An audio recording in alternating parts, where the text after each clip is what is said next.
Namaku Dimas. Aku seorang karyawan swasta yang baru aja pindah ke sebuah desa kecil di lereng gunung untuk pekerjaan baru. Setelah bertahan-tahan tinggal di kota dengan segala hiruk-pikuknya, rasanya tenang juga bisa tinggal di tempat yang udaranya masih bersih dan pemandangannya hijau. Aku ngontrak rumah sederhana di pinggiran desa. Gak terlalu besar, tapi cukup nyaman buat tinggal sendiri. Hari-hari pertama di desa itu berjalan biasa aja. Warganya ramah, anak-anak suka main layangan di sore hari, dan suara ayam jantan di pagi hari bikin bangun jadi lebih alami. Tapi lama-lama, aku mulai merasa ada yang ganjil. Tepat di seberang rumah kontrakanku, ada sebuah rumah tua yang selalu tertutup rapat. Pintu depannya besar dan kusam.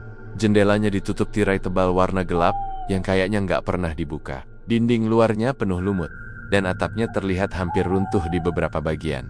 Awalnya aku pikir rumah itu kosong, tapi anehnya, malam-malam aku sering lihat ada cahaya samar dari dalam rumah itu. Bukan cahaya lampu terang seperti biasanya, tapi kayak nyala api atau lampu minyak yang redup dan berkelap-kelip. Kadang juga terdengar suara seperti seseorang berjalan pelen-pelen di dalam. Tapi pas pagi tiba, suasananya kembali sunyi seperti nggak ada siapa-siapa yang tinggal di sana.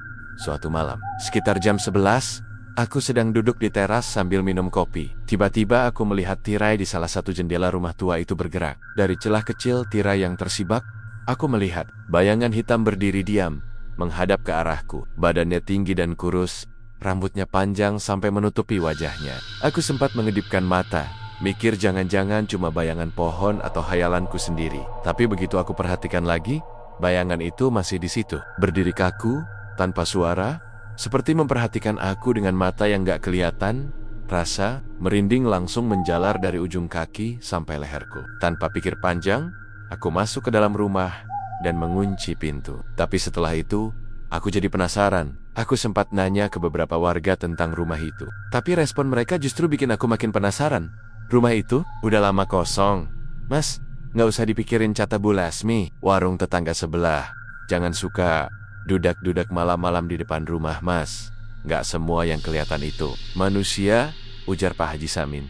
Tokoh desa, semua orang kayak menghindar kalau aku tanya lebih lanjut. Bahkan beberapa anak-anak yang biasanya main bola di lapangan kecil depan rumah selalu menjauhi rumah tua itu. Mereka bahkan pernah bilang, kalau sore udah lewat, jangan deket-deket rumah itu, Om.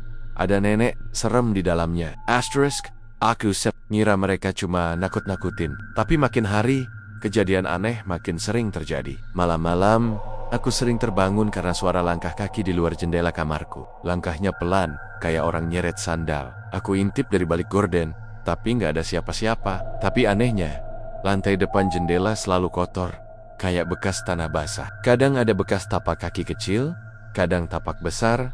Bahkan suatu malam, aku mendengar suara orang ketawa kecil. Bukan ketawa bahagia, tapi lebih kayak cekikikan pelan dari seorang perempuan. Suaranya jelas banget, seperti dari arah dapur. Aku beranikan diri buat ngecek, tapi semua lampu aku nyalain dulu. Dan saat sampai di dapur, kosong. Nggak ada siapa-siapa. Tapi kulkasku kebuka sendiri, dan ada bau busuk seperti bangkai tikus dari dalamnya. Padahal siangnya aku masih bersih-bersih isi kulkas. Malam berikutnya lebih menyeramkan. Sekitar jam 2 pagi, aku terbangun karena merasa seperti dicekik dalam tidurku. Nafasku sesak, tubuhku nggak bisa gerak, dan mataku terbuka ngelihat ke arah langit-langit. Di sana, aku melihat sosok hitam menggantung di langit-langit, seperti merayap dengan kepala yang menengok ke arahku. Matanya merah menyala, dan mulutnya penuh darah. Aku teriak sekencang-kencangnya, dan tiba-tiba semuanya hilang. Tubuhku bisa gerak lagi. Aku bangun dengan keringat dingin mengucur deras. Tapi yang bikin aku makin takut, di lantai kamarku ada bekas jejak kaki basah mengarah ke padahal aku yakin pintu dan jendela semua terkunci. Sejak malam itu, aku mulai mimpi buruk terus-menerus. Dalam mimpi, aku selalu berada di rumah tua itu. Tapi rumahnya berbeda. Di dalamnya terang oleh lilin-lilin merah, dan di tengah ruang tamu ada lingkaran darah dengan kepala ayam yang tergeletak di tengah. Di sekeliling lingkaran itu berdiri 4 orang berpakaian serba hitam. Mereka nggak ngomong apa-apa, hanya menatapku dengan mata kosong dan senyum menyeramkan. Salah satu dari mereka yang paling kecil, seperti anak-anak, selalu nunjuk ke arahku, seolah menyuruhku masuk ke dalam lingkaran itu. Aku mulai kehilangan nafsu makan. Badanku jadi kurus. Wajahku pucat. Bahkan teman kerjaku mulai komentar kalau aku terlihat aneh dan gak seperti biasanya. Aku sempat periksa ke dokter, tapi hasilnya semua normal. Kata dokter aku cuma kecapean dan stres. Aku mulai mikir buat pindah dari desa itu. Tapi entah kenapa, setiap kali aku niat mau cari kontrakan lain, selalu aja ada halangan. Entah hujan deras mendadak, motor mogok, atau ada tugas mendadak dari kantor. Rasanya seperti ada sesuatu yang menahanku untuk tetap tinggal di sini. Aku coba cari informasi lebih jauh tentang rumah tua itu. Aku selidiki lewat arsip desa dan tania-tania, warga yang udah tinggal lama. Tapi jawabannya tetap sama semua orang, menolak ngomongin rumah itu. Bahkan kepala desa pun cuma bilang, "Sudah, Mas Dimas, nggak semua hal bisa dijelaskan. Kadang lebih baik nggak tahu." Tapi rasa penasaranku terlalu besar. Malam itu, aku nekat. Aku duduk di depan rumah tua itu. Pas jam 12 malam, aku ingin lihat langsung siapa yang tinggal di sana. Tapi baru duduk 5 menit, tiba-tiba angin dingin bertiup kencang dan semua lampu di rumahku mati. Dari arah rumah tua, aku melihat pintu depannya terbuka sedikit cukup buat melihat kegelapan di dalamnya.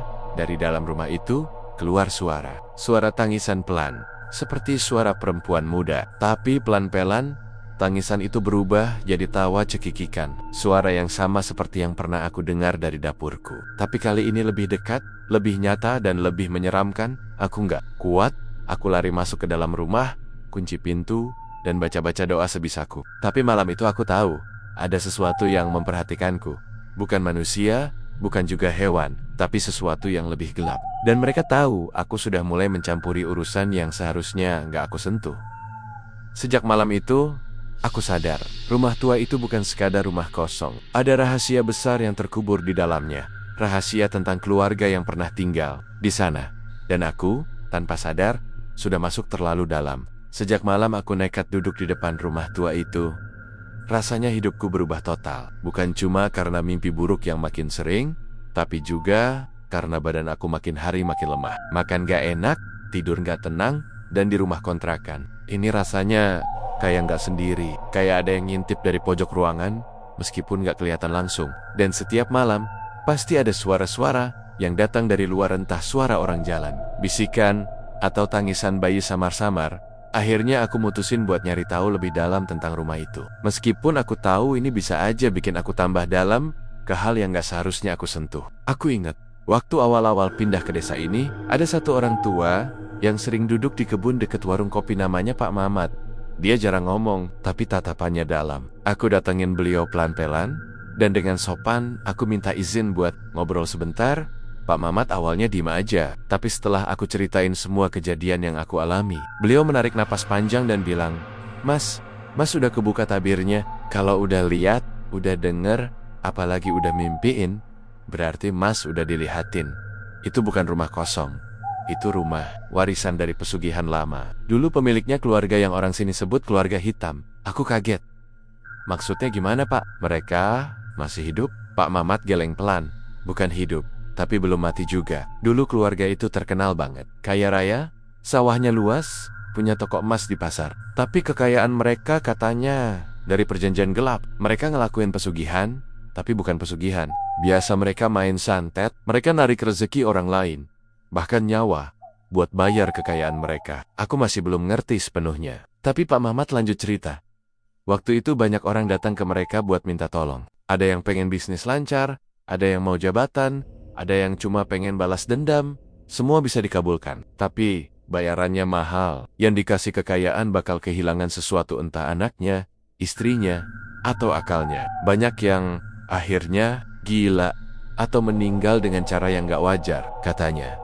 Setiap malam Jumat Kliwon, rumah itu sering kedengaran suara gamelan dan bau kemenyan menyengat. Dari celah jendela, orang-orang pernah lihat ritual aneh. Orang-orang berpakaian hitam, duduk melingkar, dengan ayam cemani di tengah lingkaran. Darah ayam itu dijadikan tumbal, tapi puncaknya, suatu hari, ada warga luar desa yang nekat buka rahasia mereka. Gak lama setelah itu, orang itu hilang. Dan sejak malam itu juga, rumah itu kebakar. Tapi anehnya gak habis, api nyala berjam-jam. Tapi cuma bagian depan doang yang gosong. Warga takut, mereka gak berani bantu. Dan sejak itu, keluarga itu gak pernah kelihatan lagi. Tapi kadang rumah itu masih kayak ada yang hidupin. Kayak yang Mas rasain sekarang. Aku merinding dengernya. Rasanya seperti semua yang aku alami itu mulai nyambung satu persatu. Tapi yang bikin aku makin kaget, Pak Mamat ngeluarin sebuah kain lusuh dari tasnya. Di dalamnya ada kertas kuno yang ditulis tangan dengan huruf aksara Jawa lama. Di pojok kertas itu ada simbol aneh seperti mata dengan lidah menjulur. Katanya, itu simbol dari pesugihan keluarga hitam. Kertas itu dulunya dipakai buat menyetujui permintaan siapapun yang tanda tangan. Berarti udah nyerahin jiwanya buat dijadikan alat tukar. Mereka bukan cuma minta tumbal dari keluarganya, Mas, tapi juga ngajak orang baru buat gantiin posisi mereka. Dan kalau Mas udah mimpiin ritual itu, bisa. Jadi, Mas ditawarin jadi penerusnya. Aku langsung lemes. Jadi mimpi yang aku alami lingkaran darah, kepala ayam, dan sosok anak kecil berpakaian hitam itu bukan sekadar bunga tidur. Itu semacam penawaran, dan aku mungkin salah satu calon tumbalnya. Sejak malam itu, gangguan makin sering. Aku pernah bangun tengah malam dan lihat ada sesuatu yang berdiri di pojok ruangan. Tingginya hampir 2 meter, kepalanya nyentuh plafon. Matanya merah menyala, dan seluruh tubuhnya dibalut kain hitam. Tapi saat aku berani nyalain lampu, dia menghilang seketika. Tapi anehnya, tempat dia berdiri ada bekas telapak kaki hitam dan sisa darah menetes di lantai. Aku mulai takut tinggal sendiri. Aku minta teman kerja buat nemenin, tapi setiap ada orang lain nginep di rumah, malamnya mereka selalu mimpi buruk. Bahkan ada satu temanku yang mimpi dia diseret ke dalam rumah tua itu oleh tenggen-tenggen tak terlihat. Besok paginya, dia langsung demam tinggi dan mimisan.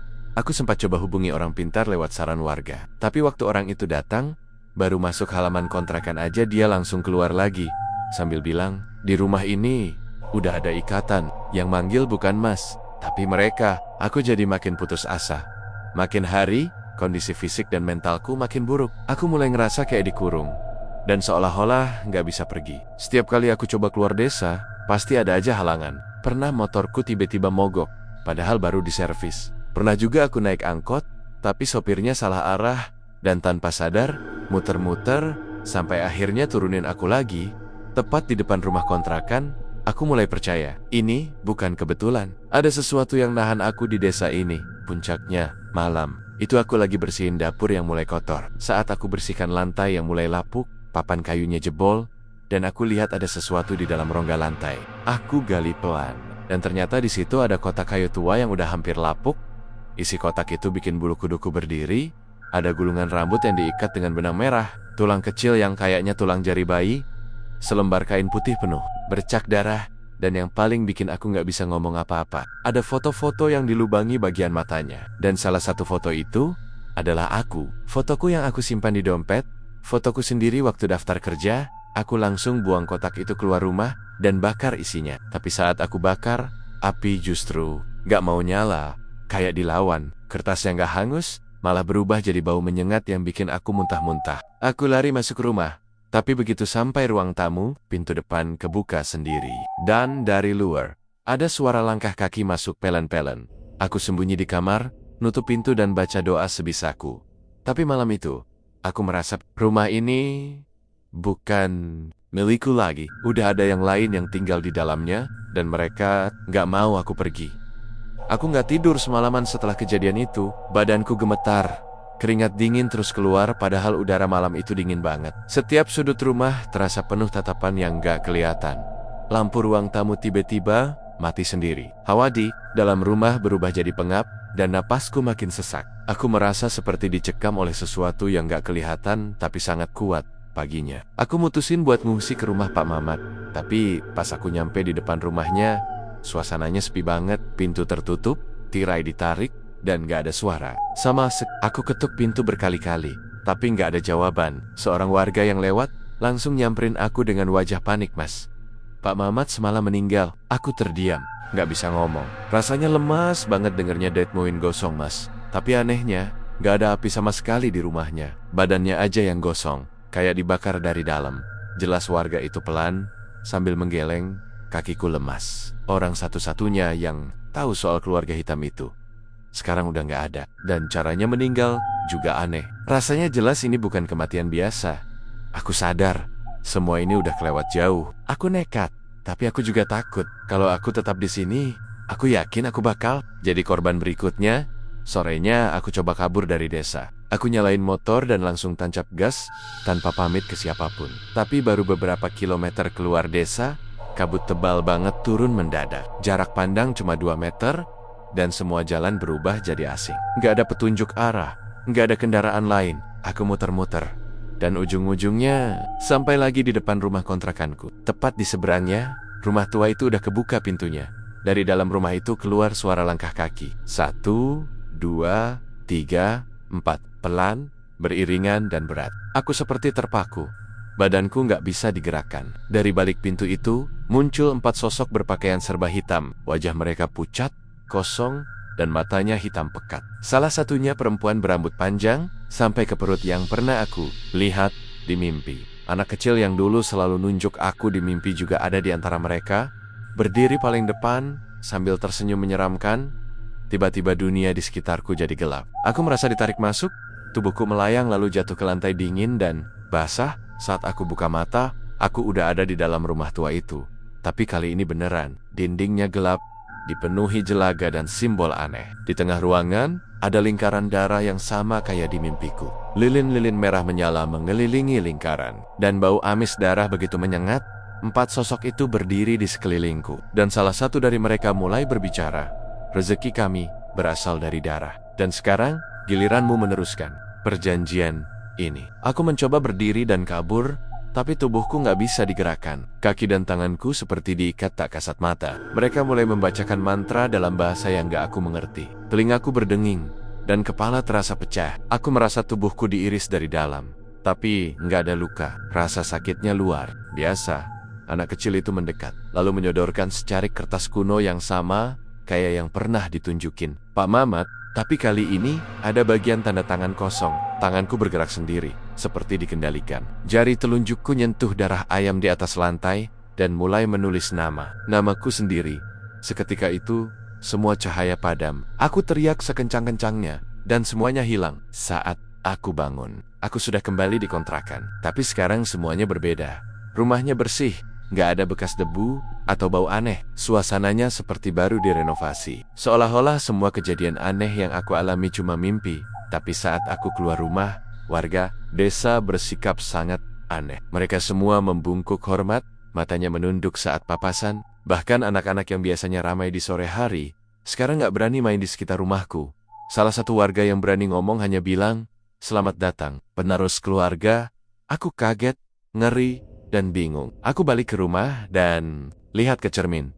Tapi yang aku lihat bukan diriku. Wajahku pucat, mataku hitam, dan senyumku bukan senyum yang biasa aku lihat di wajahku sendiri. Sejak saat itu, aku nggak pernah bisa keluar dari desa itu lagi. Hari-hariku berubah. Aku mulai punya kekuatan yang aneh. Apapun yang aku ucapkan bisa kejadian. Orang-orang datang ke rumahku malam-malam, bawa sesajen, bawa foto, bawa rambut. Mereka minta tolong supaya usahanya lancar, jodohnya cepat datang, musuhnya celaka, dan setiap kali mereka pergi, aku merasa satu bagian dari jiwaku hilang. Tapi tubuhku tetap tersenyum, karena kini aku bukan Dimas yang dulu, aku adalah bagian dari keluarga hitam dan rumah di seberang jalan itu. Sekarang sudah kutempati.